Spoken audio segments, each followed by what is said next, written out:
The need of creative thinking. Pembelajaran. Berikut ini terdapat 3 tingkat pembelajaran dalam dampak pembelajaran untuk merumuskan potensi perusahaan dan perubahan mode operasinya. Karayanis pada tahun 1994, Karayanis dan Kasicie pada tahun 1996. A.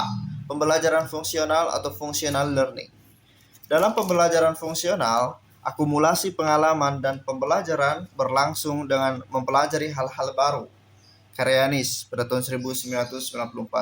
Ini adalah persepsi pembelajaran jangka pendek hingga jangka menengah yang berfokus pada kemampuan baru atau yang ditingkatkan berdasarkan pengetahuan yang ditawarkan oleh organisasi.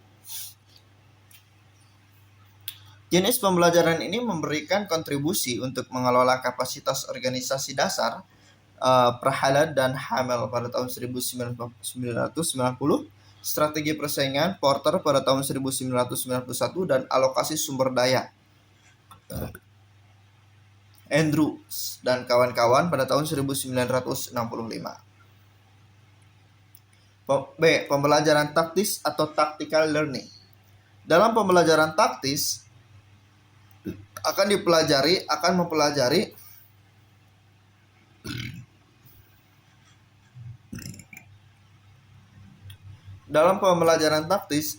mempelajari taktik baru untuk menerapkan pengalaman dan proses pembelajaran yang sudah terakumulasi. Terdapat model baru untuk kejadian tak terduga yang terkait dengan pengambilan keputusan, dengan memodifikasi atau meningkatkan aturan untuk pengambilan keputusan. Karayanis pada tahun 1994. Ini adalah sarana yang mengarah pada persepsi pembelajaran jangka panjang, yang terakhir pada pendirian kembali dan perencanaan ulang perusahaan.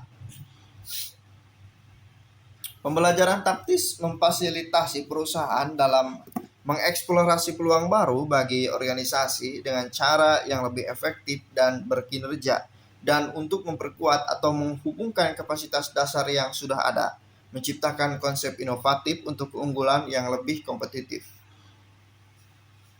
Pembelajaran strategis atau strategic learning.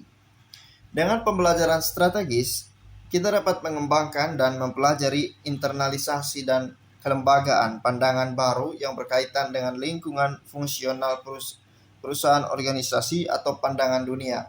Herzberg pada tahun 1981. Ini adalah konsep pembelajaran jangka panjang yang berfokus pada reformulasi alat, metode, dan proses yang digunakan untuk pembentukan kembali dan perencanaan ulang organisasi. Bartunek pada tahun 1987, Bateson pada tahun 1972, Van Gogh Van Vicari pada tahun 1993, Nielsen pada tahun 1993. Tingkat pembelajaran strategis melibatkan perluasan dan tinjauan konsep mengenai batas dan kemampuan lingkungan strategis perusahaan. Pembelajaran strategis memberikan kontribusi untuk kemajuan cepat menuju lingkungan kompetitif baru dan untuk meningkatkan gradien kurva belajar dan tingkat melalui perbaikan dan proyek-proyek inovatif yang diadopsi oleh organisasi.